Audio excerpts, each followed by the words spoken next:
What would you do if you were in the same circumstances with the characters in the following stories? We would very love to know, and you could share it below under the comment sections. Now, let the stories unfold. She was 20 years old when they married her off to a man 3 decades older. A man whose name made judges go silent and police captains look the other way. On their wedding night, she stood trembling in his bedroom, waiting for what she believed was inevitable. But he didn't touch her. He handed her a robe. He told her to take the bed, and as he walked toward the door, she said 2 words that shattered something inside him. "Thank you. Thank you for not touching me." What she didn't know was that those weren't his real plans. The silence in the bedroom was the loudest sound Emmett Calloway had ever chosen not to break. He stood at the window of the master's suite, his back to the door, watching the last bruise of violet light sink below the estate walls. The room behind him was immaculate. White linen, low amber light from 2 bedside lamps, a bottle of wine, untouched, sweating gently on the bureau. Everything arranged by hands that were not his, everything prepared for a night he had agreed to but never desired. Emmett was 50 years old. Tall, broad through the shoulders, built like a man who had once done his own violence and now only had to remember it. His hair was dark, threaded with silver at the temples, and along the sides swept back in a way that made the sharpness of his jaw and the severity of his brow more pronounced. His suit was charcoal, tailored so precisely it looked like it had been sewn onto his body. He wore no tie. The top 2 buttons of his shirt were open, revealing a neck that was thick and corded, a neck that had never bent to anyone. He was feared. That was not vanity. That was arithmetic. 30 years of calculated brutality, quiet influence, and relentless discipline had built an empire that spanned the eastern seaboard. His name was spoken in low tones or not at all. Judges adjusted sentences with his interests in mind. Police captains called his people before calling their own. He did not need to raise his voice. He had not needed to in years. Behind him the door opened. The sound was so slight it could have been the house settling, but Emmett heard it the way he heard everything, precisely, completely, without turning. Footsteps, light, hesitant, the kind that stopped every few inches to reconsider whether they should continue. He turned. She stood in the doorway in a white dress that was not hers. It had been chosen for her, bought for her, fitted to her body without her opinion. The fabric was silk, floor-length, gathered at the waist, modest at the neckline. Her dark hair was down, falling past her shoulders in loose waves that she had clearly tried to tame and failed. Her hands were clasped together at her stomach, fingers laced so tight her knuckles had gone pale. Her name was Serafina Morrow. She was 20 years old, and she was his wife, not by choice, not by courtship, not by love, by arrangement, by transaction, by the quiet mathematics of families who traded daughters, the way other men traded debts.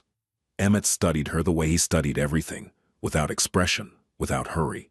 He noted the tension in her shoulders, the way her eyes moved to his face and then immediately away, as if looking at him directly might provoke something. The slight tremor in her lower lip that she was fighting to control. The rigid posture of someone who had been taught that standing wrong was punishable. He had expected nerves, a young woman married to a man she did not know, a man with his reputation. Nerves were reasonable, but this was not nerves. This was something else. "Close the door," he said. His voice was low, unhurried, the kind of voice that did not ask twice because it never needed to. There was no warmth in it. There was no cruelty either. It was simply the voice of a man who had lived long enough to strip all excess from his words. Serafina obeyed. Her hand found the door behind her and pressed it shut without turning around, as if she could not afford to take her eyes off him even for a moment. The click of the latch was small and final. She stood with her back to the door. Her chest rose and fell in careful, measured breaths, the kind of breathing that is learned, not natural. Inhale for 4, hold for 2, exhale for 4. A rhythm practiced so many times it had become reflex. The breathing of someone who had spent years teaching herself to be invisible. Emmett poured himself a glass of wine. He did not offer her one. "Come here," he said. She walked. She toward him. Each step was deliberate, controlled, and somehow smaller than it should have been, as though she were trying to cross the room without disturbing the air. She stopped 6 feet away from him. Too far for intimacy. Too close for escape. He noticed that. He set his wine down without drinking it. "Turn around," he said. For the first time, something flickered in her eyes. A flash of something raw and immediate, gone so quickly that anyone else would have missed it entirely. But Emmett Calloway did not miss things. He had built his entire life on noticing what other men overlooked. She turned. Her back faced him. The silk of the dress caught the low light, and for a moment she looked like a painting, something fragile and still, framed in amber. Emmett reached for the zipper at the back of the dress. His fingers were steady. He had done this before, not like this, not arranged, not obligated. But he understood the mechanics of a wedding night, the expectations, the performance. He had no intention of being gentle because he felt something. He had every intention of being efficient because he felt nothing. The zipper slid down smoothly, 1 inch, 2, 3. The silk parted, and Emmett Calloway, who had seen men die, who had ordered executions with the calm precision of a man signing a receipt, who had spent 3 decades in a world where violence was vocabulary, froze. The scars began just below the nape of her neck and ran in layered, overlapping ridges down the length of her back and across both shoulders. Some were thin and pale, raised like cursive written in skin.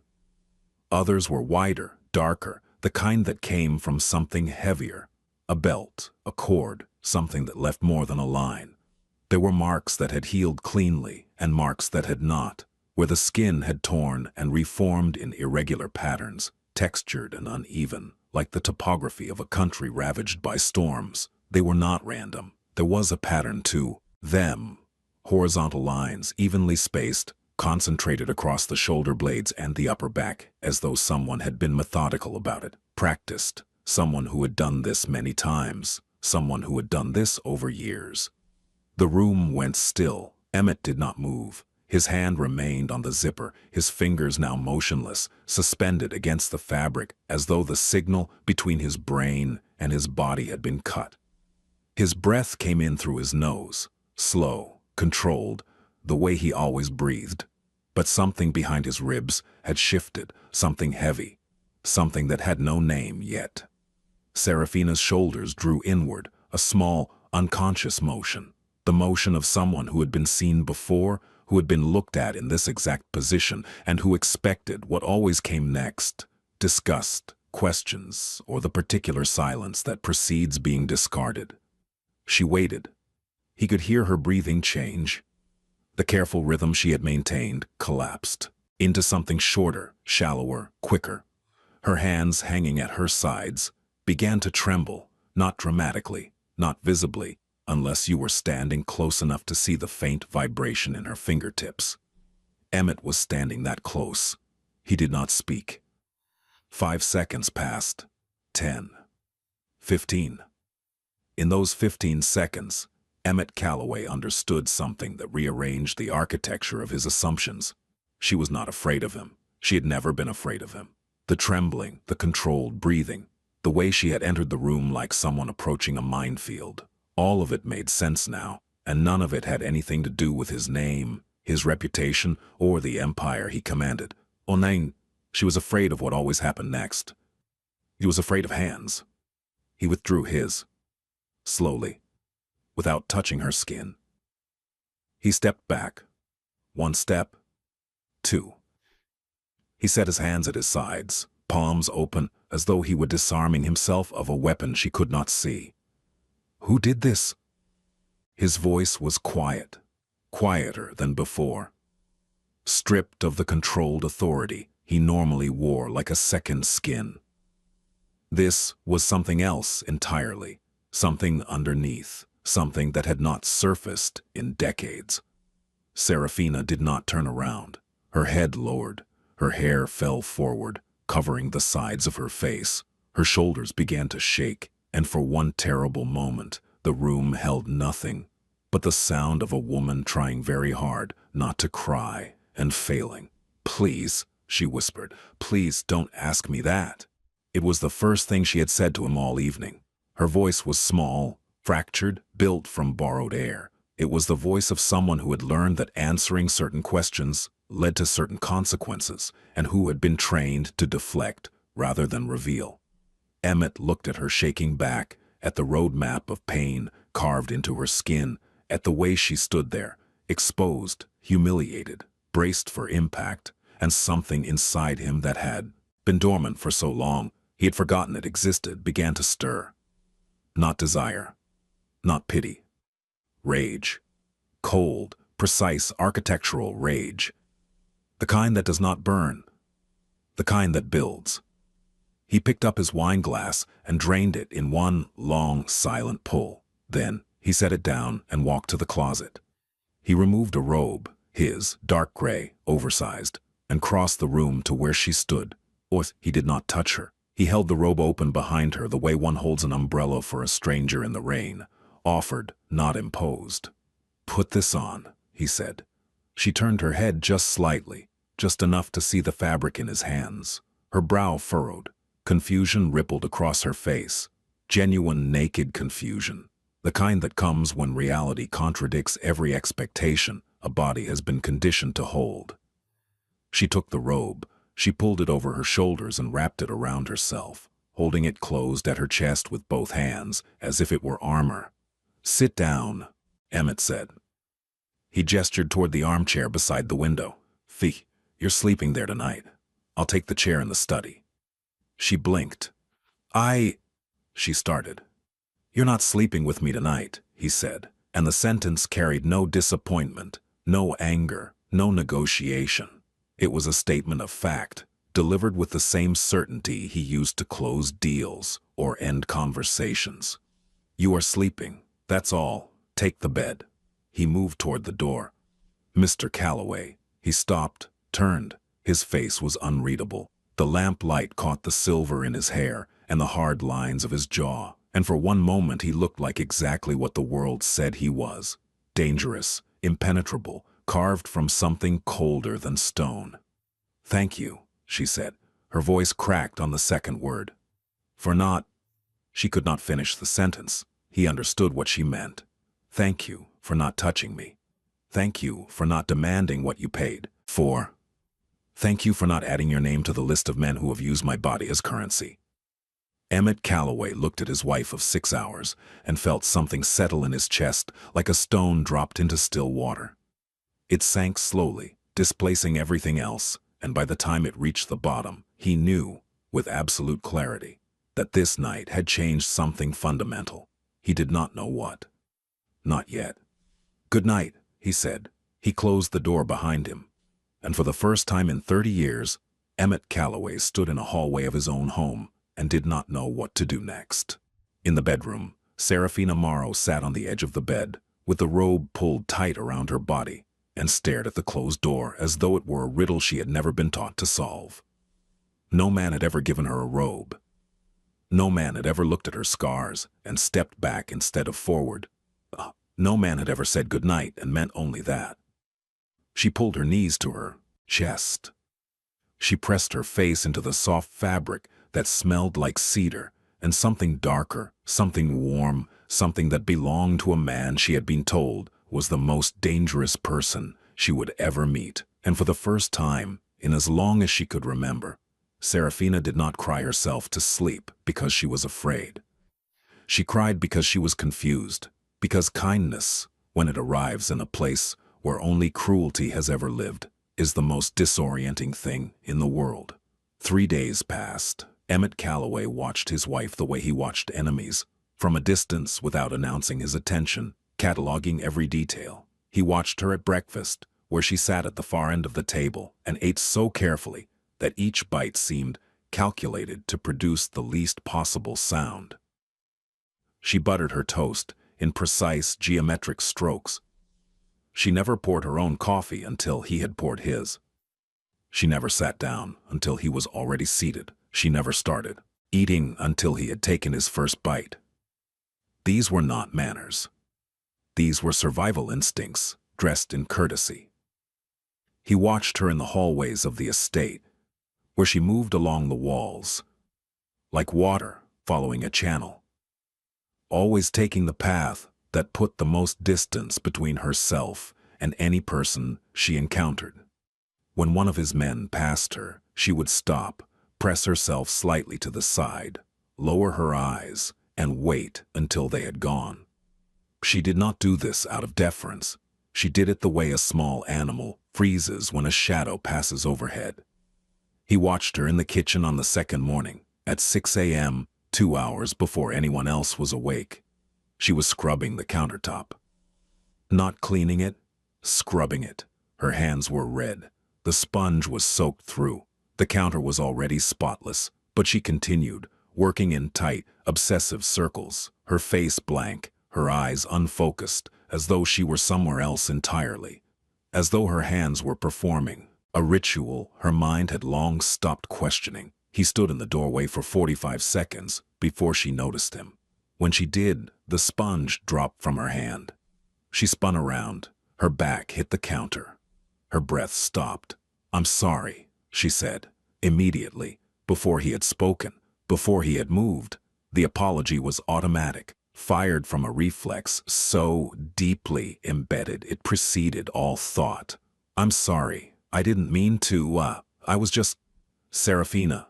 His voice stopped her, not because it was loud, because it was calm, because it held her name like a fact, not a threat. "You don't need to apologize for cleaning a kitchen."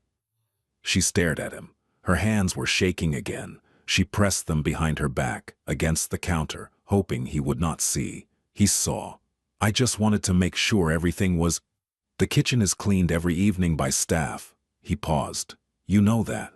She did know that. Her eyes dropped to the floor. The truth of what she had been doing, not cleaning, but coping, hung between them like something fragile and exposed. Emmett crossed to the coffee maker. He prepared 2 cups. He set one on the counter beside her, leaving enough space between his hand and hers that there was no risk of contact. Then he took his cup and sat at the kitchen island, 3 full stools away from where she stood. "Sit," he said. Then, after a pause that cost him more than he expected, "If you'd like." The addition surprised him. He did not typically qualify his statements. He did not give options. But something about the geometry of this woman, the way she occupied space as though trying to compress herself into the smallest possible shape, made his usual cadence feel wrong. Heavy, blunt. She picked up the coffee. She sat. Not beside him. 2 stools away, but she sat. They drank in silence. It was the longest Emmett had been in a room with another person without speaking, negotiating, or issuing instructions in over 20 years. And it was the first time he noticed that silence could have texture, that it could be thick with things unsaid, or thin and cautious, or, as it was in this moment, something resembling the very first thread of something that might, with extraordinary patience, become trust. On the 4th day, Emmett called Declan Holt into his study. Declan was his chief of security, 56 years old, built like a vault, with a face that looked like it had been assembled from spare parts. He had been with Emmett for 22 years. He was the only man in the organization who could look Emmett in the eyes without flinching, and the only man Emmett trusted with something other than business. "I need a background file," Emmett said. He was standing at the window, hands clasped behind his back. "On the Morrow family. Complete. Every address, every hospital visit, every school record, every police report, sealed and unsealed. I want it. By tonight." Declan studied his boss for a long moment. "Your wife's family?" "Yes." "Something happen?" Emmett turned from the window. His face was composed, as it always was, but there was something in the stillness of it that Declan had only seen 3 or 4 times in 2 decades. Something compressed, something held back by discipline alone. "Just get me the file," Declan nodded. He did not ask again. The file arrived at 9 p.m. Emmett read it alone in his study, behind a locked door, with a glass of scotch he did not drink. The documents told a story that was not told in words. It was told in patterns, in gaps, in the specific language of institutional failure. Serafina Morrow had been admitted to the emergency room 7 times between the ages of 9 and 17. The first visit listed the cause as a fall from a bicycle, the second, a staircase, the third, another fall. By the 4th visit, the attending physician had noted in a margin, handwritten, small, a detail that should have saved a child and didn't, that the injuries were inconsistent with the stated cause. No investigation was opened. No follow-up was recorded. Her father, Garrison Morrow, was a mid-level operator in the supply chain, a man who moved product through rural corridors and had, for years, provided logistics to Emmett's network without distinction. A useful man. An unremarkable man. The kind of man who smiled at the right people and went home to a house where doors were locked from the inside. Her mother had died when Serafina was 4, ovarian cancer. After that, Garrison had raised his daughter alone. Raised was a generous word. The school records showed chronic absences. The medical records showed escalating injuries. The police records showed nothing because no one had ever called. Emmett closed the file. He sat in the darkness of his study and felt the rage he had carried since the wedding night solidify into something harder. Something with edges. Something that would, when the time came, cut with surgical precision. He thought about the scars on her back. He thought about the careful, practiced breathing, the flinching, the obsessive cleaning, the immediate apologies. Every behavior decoded, recontextualized, stripped of ambiguity. She had been broken systematically by someone who had been given the one authority that should never be weaponized.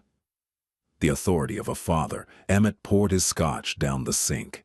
He sat in the dark for a long time, and when he finally moved, it was not with the cold efficiency of a man conducting business. It was with the slow, deliberate weight of a man who had just decided something that could not be undone. The next morning, Serafina found a small stack of books on the table beside the bed she now slept in alone. There was no note, no explanation, just 5 books, carefully chosen, spines uncracked.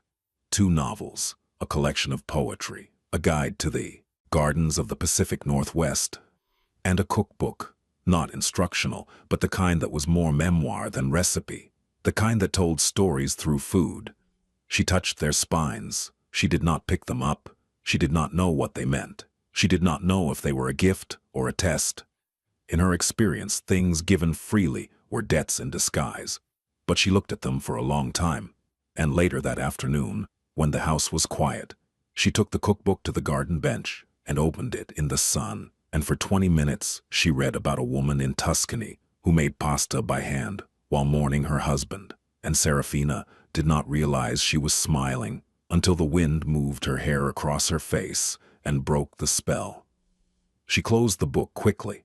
She looked around as though someone might have seen.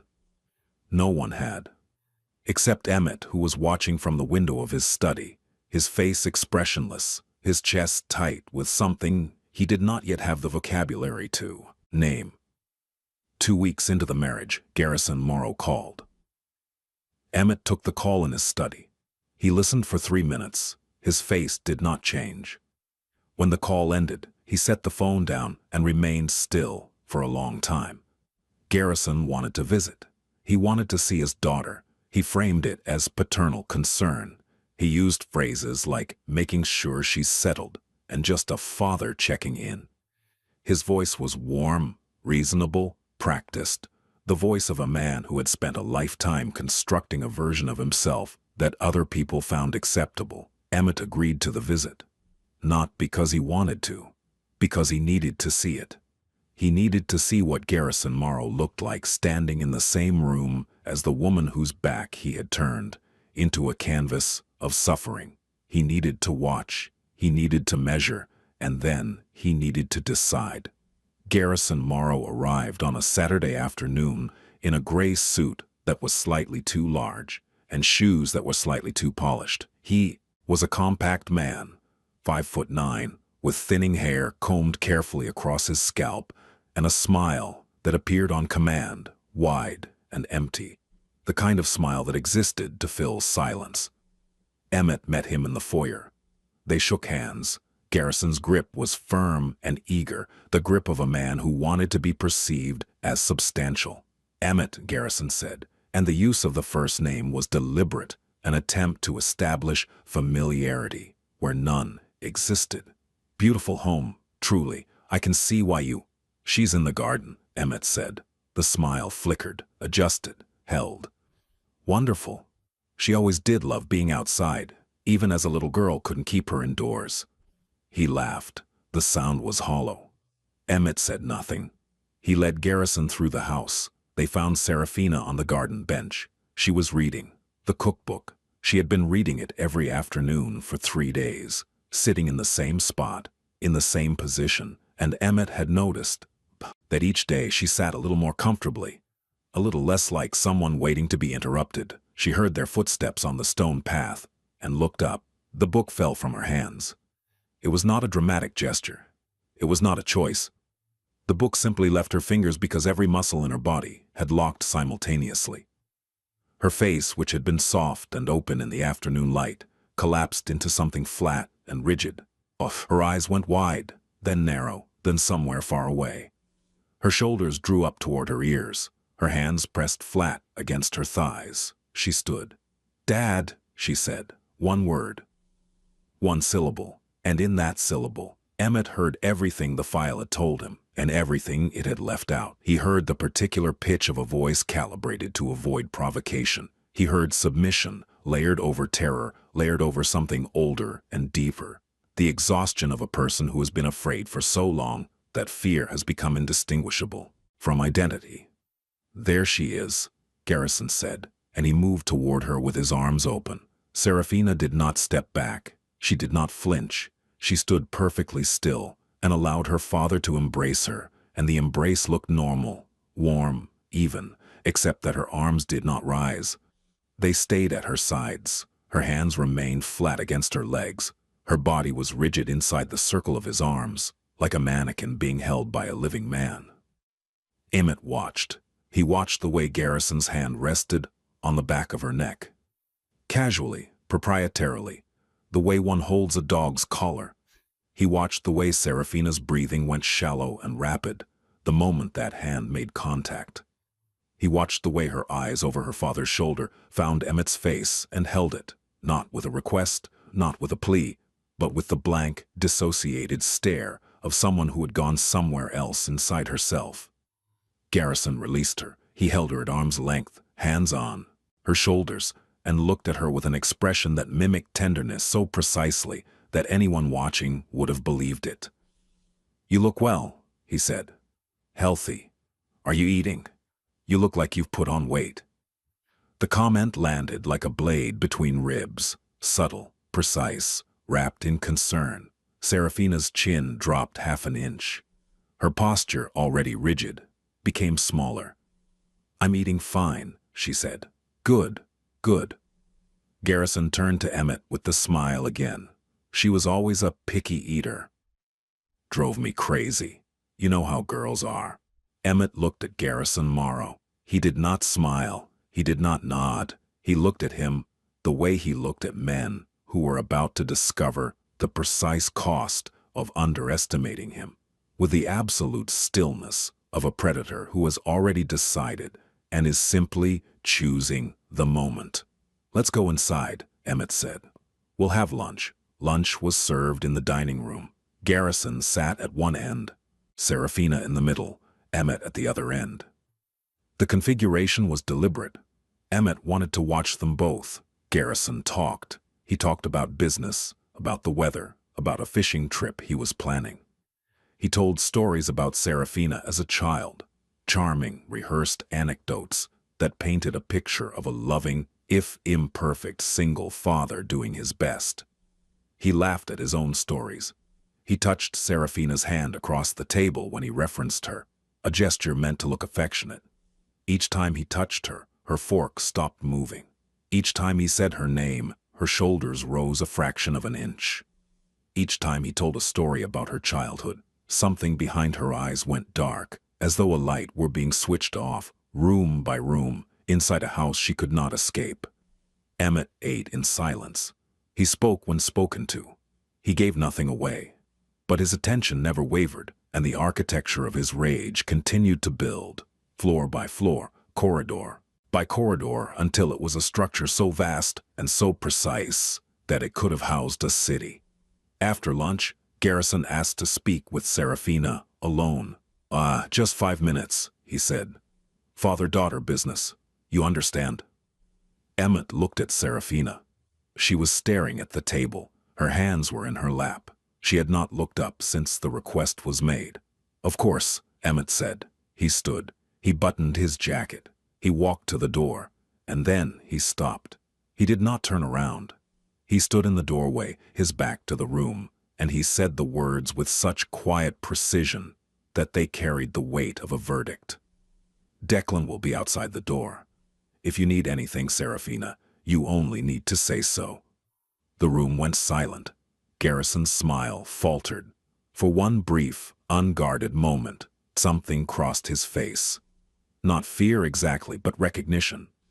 The recognition of a man who has just realized he's not in the room with someone he can manage. Emmett left. He walked to his study.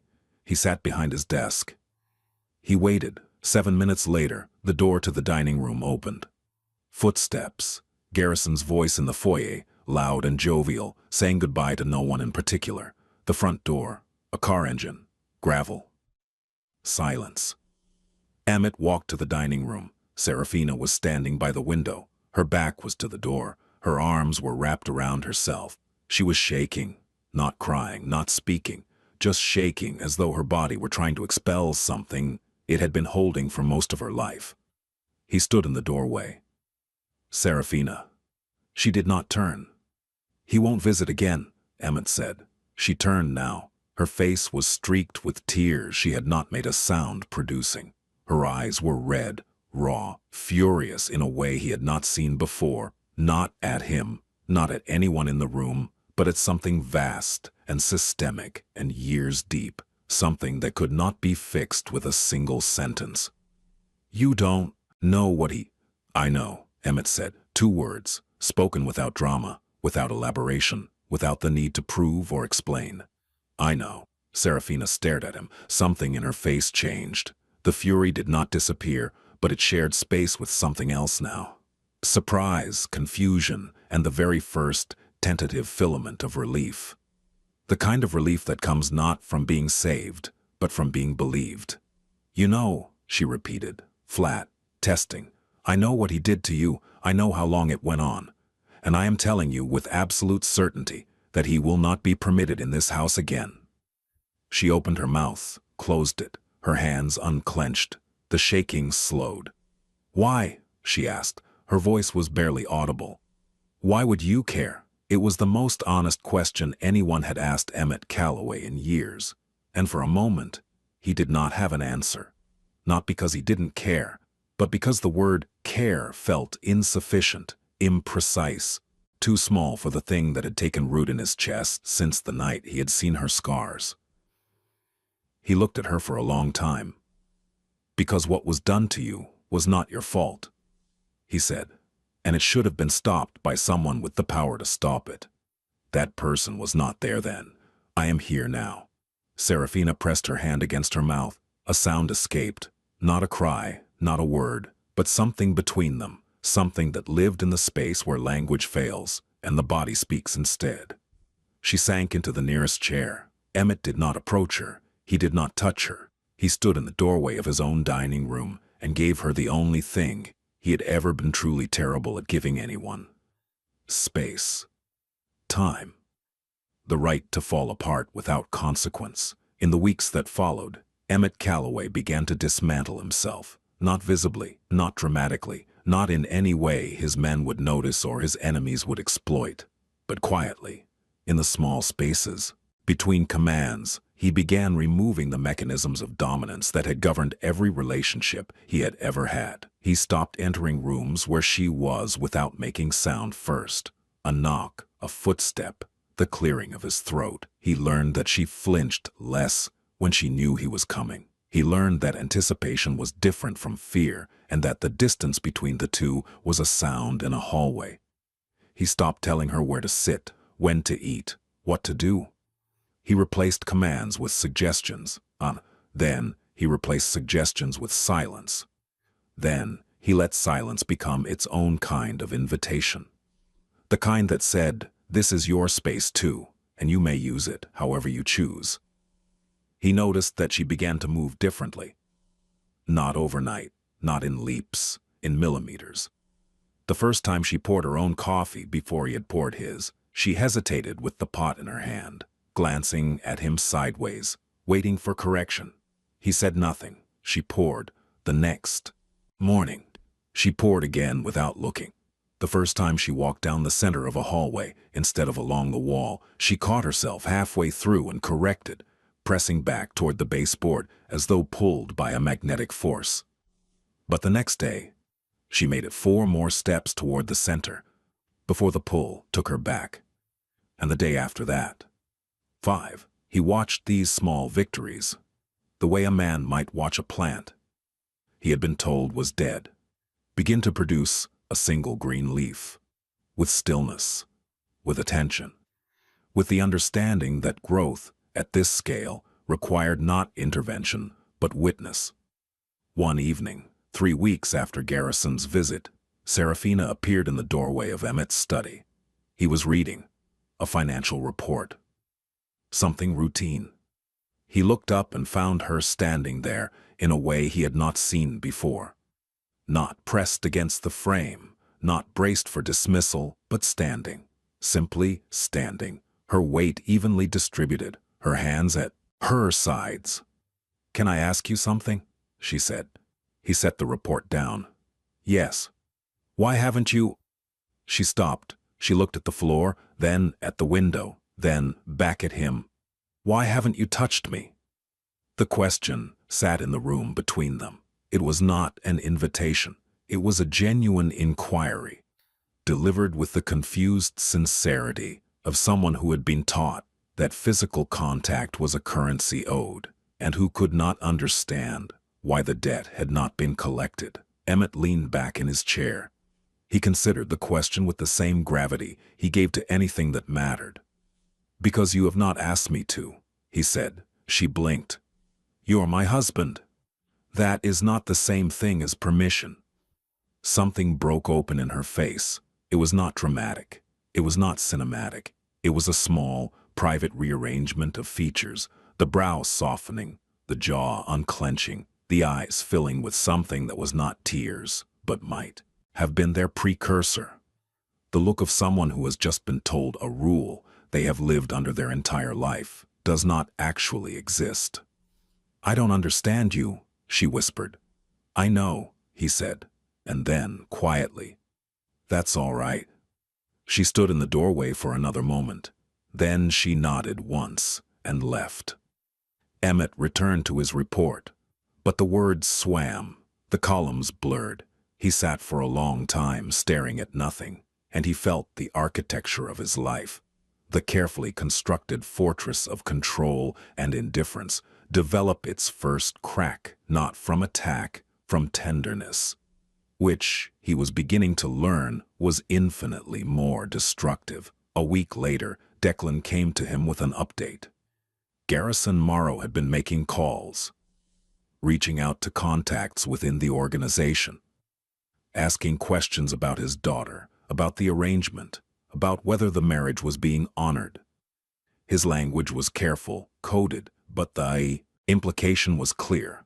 He considered Serafina a transaction, and he wanted to ensure his investment was performing. Emmett listened to the report.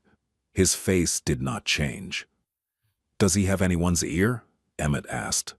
No one who matters. He's reaching, but he's getting bolder. How bold? He asked Vincent DeLuca if the marriage could be. Declan paused. Renegotiated, if terms hadn't been met. Emmett's jaw tightened. It was the only visible reaction, but Declan, who had seen that particular jaw clench precede events that reshaped entire organizations, understood its weight. Shut it down, Emmett said. Quietly, make sure every door he tries to open closes before his hand reaches the knob. And Declan, sir, if he contacts her directly, phone, text, letter, message through a third party, I want to know within the hour. Declan nodded and left. Emmett sat in the silence of his study and thought about the mathematics of power. He had spent 30 years wielding it as a tool of accumulation. Territory, influence, capital.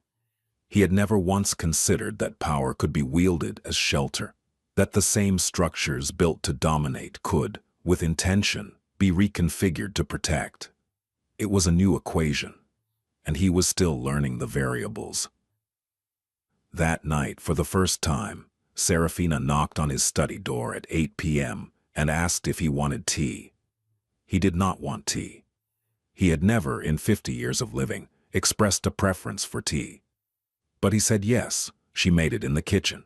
He heard the kettle, the clink of cups, the soft sound of her feet on the tile. When she returned, she set the cup on his desk, close enough to reach, far enough to not require proximity, and sat in the leather chair across from him. She did not speak. She held her own cup in both hands, her legs tucked beneath her, and she read. The cookbook again. She had moved on to a chapter about a grandmother in Oaxaca who made mole for 40 people every Sunday, and the description of the chocolate melting into the chili paste made her lips move slightly, unconsciously, as though she were tasting the words. Emmett pretended to work. He watched her read. He noticed that her shoulders were down. Her breathing was even. Her feet were bare, tucked beneath her, which meant she had removed her shoes somewhere between the kitchen and this room, which meant she had done something she had never done in this house before. She had made herself comfortable. The significance of bare feet, of relaxed shoulders, of a woman reading in a room with a man she had once been terrified to look at. These were small things. To anyone else, they would have been nothing. To Emmett Calloway, they were a language, and he was only beginning to learn it.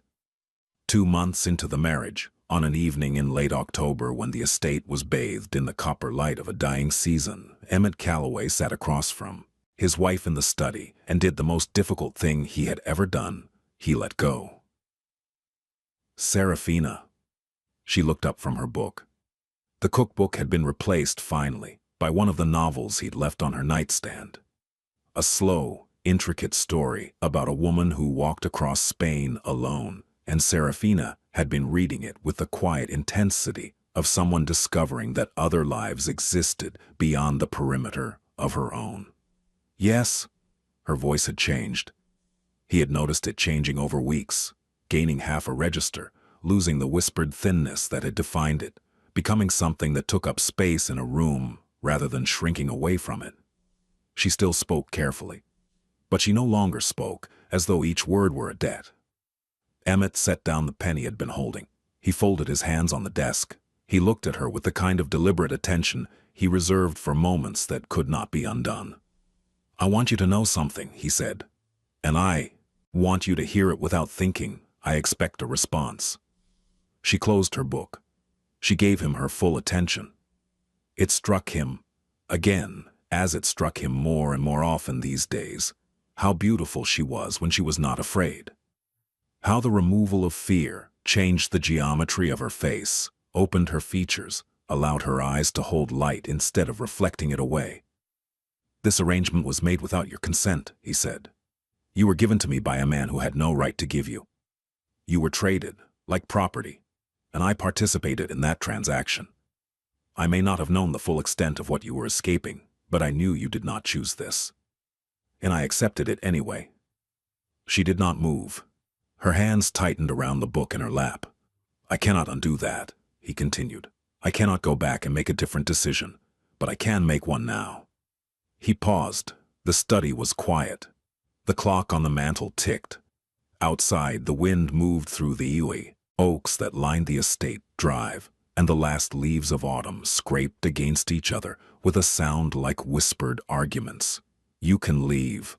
3 words spoken with the precision and finality of a man who understood that this sentence might cost him more than any deal he had ever made. "You can leave this house, this marriage, this arrangement. I will provide you with enough money to live independently for as long as you need. I will ensure that you are protected, that your father cannot reach you, that no one associated with me or with him will ever be in a position to harm you. You will owe me nothing. There will be no debt, no obligation, no consequence." Serafina stared at him. Her lips parted. Her eyes searched his face with an intensity he had never seen from her before. Not fear, not confusion, but something ferocious and fragile. The look of someone standing at the edge of something vast and trying to determine if it was real or another deception dressed as freedom. "You're—" Her voice caught. She tried again. "You're letting me go. I am telling you that you were never mine to keep." The sentence landed in the room like a stone dropped into still water. It rippled outward, displacing everything, every assumption, every expectation, every conditioned belief about what men offered and what women owed. Serafina's hands released the book. It slid from her lap and landed on the rug with a soft, muffled sound. She pressed her palms against her face. Her shoulders began to shake. The sound that came from behind her hands was not a sob, not a cry, but something deeper, a sound that comes from the place where pain is stored for so long that its release is indistinguishable from breaking. Emmett did not move. He sat in his chair and watched her come apart, and he did not go to her, did not comfort her, did not try to fix or contain or manage what she was feeling, because he understood, with a clarity that had taken him 50 years, and this woman to learn, that some things must be felt completely before they can be released. Minutes passed. The light shifted. The room grew warmer, or perhaps that was his imagination. When Serafina lifted her face from her hands, her eyes were red and wet and bright. Not with sadness, with something he could not immediately identify. "No one," she said quietly, "has ever told me I could leave." He nodded. "Not my father, not the counselors who were supposed to check on me, not the teachers who saw the bruises, not the doctors who stitched the cuts. No one in my entire life has ever looked at me and said, 'You can go.'" She wiped her face with the back of her hand. She straightened in the chair. And then she did something that Emmett Calloway, for all his experience in reading people, had not predicted. She laughed. It was small, wet, broken at the edges, but it was real. The laugh of someone who has just seen the absurdity of their own captivity from the outside for the first time. The laugh of someone who has just realized that the door they have been standing in front of for 20 years was never locked. "I'm not leaving," she said. Emmett's expression did not change, but something behind his eyes shifted, a flicker, a fracture in the control. "Serafina, I am not leaving," she repeated, firmer now, the words gaining weight. "Not because I'm afraid, not because I have nowhere to go, not because I owe you anything." She paused, her chin lifted. Her eyes held his, directly, fully, without looking away for the first time since the night they had met. "I'm staying because this is the first place I've ever been, where I'm not waiting for someone to hurt me." The room was very quiet. "I'm staying," she said, "because you gave me the choice." And that, her voice broke. She pressed her lips together, steadied herself, and finished. "That is the first real thing anyone has ever given me." Emmett Calloway sat behind the desk he had sat behind for 20 years, in the house he had built, with the earnings of a life he had never questioned, and he felt something shift inside him that would never shift back. A wall he did not know he had, because it had been there so long it had become indistinguishable from the man himself, developed a crack so deep it reached the foundation. He did not speak. He did not need to. She picked up her book. She opened it.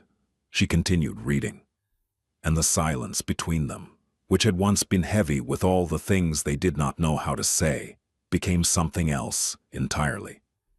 It became the silence of two people who had chosen, freely, deliberately, against all expectation, to be in the same room. It was the most intimate thing either of them had ever experienced. Winter came. The estate wore it well. Snow settled on the stone walls and the slate roof, turning the compound into something that looked, from a distance, like a photograph from another century. The gardens disappeared under white. The oaks stood skeletal against gray skies, and inside, the house grew smaller in the way winter houses do, rooms drawing closer, hallways shortening, the distance between people compressing with the cold. Serafina began cooking, not because she was asked, not because she felt obligated. She started one Tuesday afternoon, standing in the kitchen with the Oaxacan cookbook, open to a recipe for chicken in a green mole sauce, her brow furrowed, her fingers covered in tomatillo pulp, her hair pinned up in a way that kept slipping. The kitchen staff stood at a respectful distance, unsure whether to help or retreat. She waved them off. She wanted to do this alone. The first attempt was a disaster. She burned the chilies. She oversalted the sauce. The chicken was dry. She served it anyway, setting it on the dining table with the rigid formality of someone presenting evidence in a trial. Emmett ate every bite. "The chilies are wrong," she said, watching him. "They're fine. They're burned. I've eaten in worse circumstances." The corner of her mouth twitched, not a smile, something that preceded a smile, something that was learning to become one. By the third week of cooking, she had mastered the mole. By the fourth, she had moved on to a Tuscan ribollita from the earlier chapters. By the fifth, she was improvising, adding things, subtracting things, making the recipes her own. And Emmett, who had spent decades eating meals prepared by professionals, found himself looking forward to dinner for the first time in his adult life. Not for the food, for the way she set the plate in front of him, with pride now, not apology, with ownership, with the look of a woman who had made something with her own hands and was not afraid to stand behind it. The touching began in January. Not by design, not by discussion. It too began the way all honest intimacy begins, by accident, in the spaces where intention has not yet arrived. The first time was her hand, brushing against his as she handed him a cup of tea. Not deliberate, not pulled away, just allowed. The contact lasted less than a second, but they both felt it. The sudden, electric reality of skin against skin, of a boundary that had been meticulously maintained for months, developing its first, authorized crossing. The second time was his hand on her shoulder as he passed behind her chair. Light. Brief. A gesture so small it could have been imagined. But she did not flinch. She did not stiffen. She tilted her head slightly toward the place where his hand had been, as though trying to preserve the warmth. The third time, she reached for his hand during a movie they were watching in the living room. She did it without looking at him, her eyes on the screen, her fingers finding his in the darkness between them and closing around them with a pressure that was gentle and deliberate and absolutely certain. He held her hand. He did not squeeze. He did not pull. He held it the way one holds something that has been returned after a long absence, with care, with stillness, with the understanding that it could be reclaimed at any moment and that this, too, would be acceptable. They sat like that for the rest of the film. Neither of them could have told you what the movie was about. In February, Garrison Morrow made his last attempt. A letter arrived at the estate, handwritten, addressed to Serafina. Intercepted, as all mail was, by Declan's team.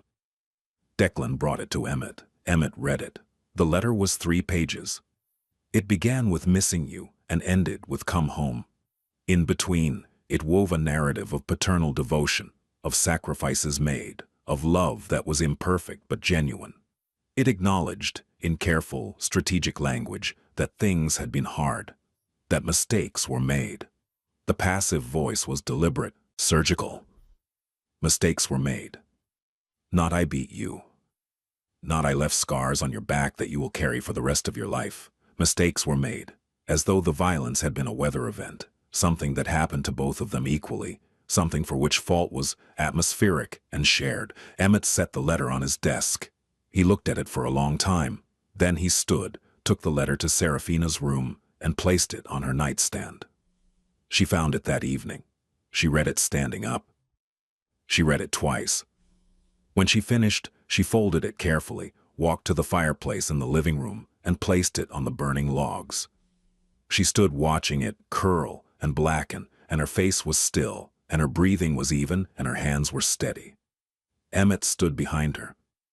Not close. Not far. Present. He says he loves me, she said. Her voice was conversational, observational, as though she were describing the weather. Do you believe him? She watched the last corner of the paper dissolve into ash. I used to, she said. I used to think that love was supposed to hurt, that the pain was proof it was real, that if someone hit you and then apologized, the apology was the love, and the hitting was just, she paused. The cost of being loved. She turned to face him. I don't believe that anymore. Emmett looked at her. The firelight caught the planes of her face, and for a moment she looked like someone he had never seen before, not the frightened girl from the wedding night, not the anxious wife from those first weeks, but someone new, someone who was building herself from the inside out, using materials that had never been available to her before. What changed? He asked. She held his gaze. You showed me what it looks like when someone is careful with you, she said. And once you've seen that, you can't unsee it. You can't go back to believing that carelessness is love. He said nothing. She stepped toward him. One step, small but deliberate. She raised her hand and placed it against his chest, over his heart, and held it there. He could feel the warmth of her palm through his shirt. He could feel his own pulse beneath it, beating faster than he wanted it to, betraying the carefully maintained illusion that he was immune to things like this. Thank you, she said, for being the first person who was careful with me. Emmett Calloway, who had commanded an empire, who had negotiated with senators and silenced rivals, who had spent 50 years perfecting the art of impenetrability, placed his hand over hers, and held it there, and said nothing, because some things are too large for words, and the only honest response is presence. Spring arrived with a violence of green. The gardens erupted, the oaks leafed out. Birds returned, filling the mornings with sound that made the estate feel less like a fortress and more like a place where things could grow. In March, Emmett hosted a gathering, business, nominally, associates, partners, the constellation of men and women who orbited his power. It was the first event since the wedding, and the first time Serafina would be seen publicly as his wife in a room full of people who measured power the way astronomers measure stars, by proximity to the center. She spent an hour choosing what to wear, not because she was indecisive, because she was deciding something. When she descended the staircase that evening, the foyer was already full. Conversation hummed, glasses clinked, men in dark suits and women in careful jewelry populated the rooms like chess pieces. She wore a black dress, simple, elegant. The fabric fell from her shoulders in clean lines, gathered at the waist, ending just below the knee. The dress was backless, not partially, not suggestively, completely. The fabric began at the small of her back and left everything above it exposed. The neckline was high, the front modest, but the back was open, and every scar was visible. Every ridge, every line, every mark that had been laid on her body by hands that should have held her instead. The room noticed. Conversations paused. Eyes moved. The particular silence that follows the unexpected spread through the foyer like a temperature change. Serafina descended the stairs with her shoulders back and her chin level and her eyes forward. She did not look at the scars. She did not cover them. She did not apologize for them. She wore them the way she wore the dress, as a choice made freely, belonging to no one but herself. Emmett stood at the bottom of the staircase. He watched her come down, and the expression on his face, the expression that his men would later describe in hushed, disbelieving tones to those who had not been present, was something none of them had ever seen. It was pride, not possessive pride, not the pride of ownership or display, but the pride of witnessing. The pride of watching someone you care about do the bravest thing you have ever seen anyone do. She reached the bottom of the stairs. She stood before him. Oh, the scars on her back were fully visible to every person in the room, and she did not flinch, and she did not hide, and she did not look at anyone for permission. Emmett extended his hand. She took it, and together they walked into the room. Late that night, after the guests had gone and the house had settled into its post-event quiet, Serafina stood in front of the bathroom mirror in the master's suite. The door was open. She was still in the dress. She had turned her back to the mirror and was looking over her shoulder at her own reflection, studying the scars with an expression that was neither shame nor anger. It was acknowledgement. Emmett appeared in the doorway. He leaned against the frame and watched her watch herself. "You terrified half the room tonight," he said. There was something in his voice she had not heard before. Warmth, amusement, the ghost of a smile. "They weren't looking at me," she said. "They were looking at the scars. They were looking at someone who wasn't hiding." She turned from the mirror. She faced him, in the low light of the bathroom, with the remnants of the evening still in her hair and on her skin. She looked at him with an openness that was almost unbearable, the openness of someone who has spent their entire life behind a wall and has at last chosen to step out from behind it. "I'm not hiding anymore," she said. He nodded. "I know." She crossed the room to where he stood. She stopped in front of him, close enough that he could feel the warmth radiating from her body, close enough that the space between them was no longer a distance, but a threshold. "Emmett," she said, just his name. No qualifier. No question. Just the sound of it, spoken by someone who was choosing to say it. He reached out, slowly, with the deliberate, conscious care that had become the defining feature of every interaction he had with this woman. His hand rose to the side of her face. His fingertips touched her jaw. He waited, watched, felt for the flinch that had accompanied every touch for months. It did not come. She leaned into his hand. She closed her eyes. And in the dark, behind her eyelids, she let herself feel something she had never felt before. The sensation of being touched by someone who was asking, not taking, of being held by someone who would let go the moment she wanted him to. He kissed her, gently, at the corner of her mouth, a kiss so light it was barely there, more question than statement, more invitation than claim. She answered by turning her head, by finding his lips with hers, by kissing him back with a tenderness that contained everything.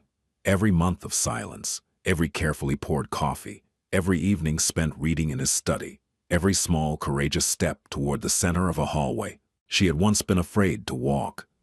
When they separated, she was smiling. It was the most unguarded smile he had ever seen on a human face. "Stay," she whispered, and he understood that she was not asking him to stay in the room.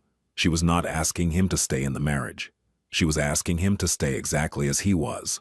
Careful, patient, present, imperfect, the first man who had ever treated her body and her boundaries as something sacred. "I'm not going anywhere," he said. She took his hand and led him out of the bathroom, through the bedroom, to the place where two people who had entered this arrangement, as strangers and adversaries had, through silence and attention and the slow, painstaking work of trust, become something neither of them had a word for yet. Something better than love, because it was chosen. Something stronger than marriage, because it was real. Months later, on a morning in early June, Serafina sat on the garden bench where she had first read about the grandmother in Oaxaca. The bench was warm. The roses along the stone wall were blooming, violent and red, and the air smelled like grass and heat and beginning. She was not reading. She was sitting with her hands in her lap, her face tilted toward the sun, her eyes closed. She was breathing, not the controlled four-count breathing of someone managing terror, just breathing, easily, naturally, the way a person breathes when there is nothing to be afraid of. She placed one hand on her stomach. She let it rest there. She smiled. Inside the house, Emmett stood at the window of his study, watching her. He was holding a cup of tea she had made him. The cup was warm in his hands. The day was long and unscheduled and full of the particular luxury that comes from having nowhere to be and no one to perform for. He watched her sitting in the sun, her face open to the sky, her body at ease in a way it had never been when he first knew her. And he thought about all the things he had accumulated in 50 years of living: wealth, power, territory, fear. And he understood, with the quiet certainty of a man who has finally stopped running from the truth, that none of it had ever mattered. Not the empire, not the reputation, not the carefully curated invulnerability that had defined his life. What mattered was this: a woman sitting in the sun, the absence of fear, a cup of tea made by someone who had chosen to stay. He set the cup down. He walked outside. She heard him coming. She did not flinch. She opened her eyes and looked at him with an expression that was soft and steady and full of something luminous and earned, the expression of a woman who had walked through every kind of darkness and had emerged, not unscathed, but unbroken. He sat beside her on the bench. She leaned her head against his shoulder, and they sat there together, in the morning light, in the garden of an empire built on violence, and they were silent, and the silence was not empty. The silence was full, full of everything they had survived, full of everything they had chosen, full of the extraordinary, unreasonable miracle of two people who had been given every reason to harden and had chosen instead to soften. True power is not control. True dominance is protection without possession, and freedom is not given by death or escape. It is chosen when fear no longer controls you.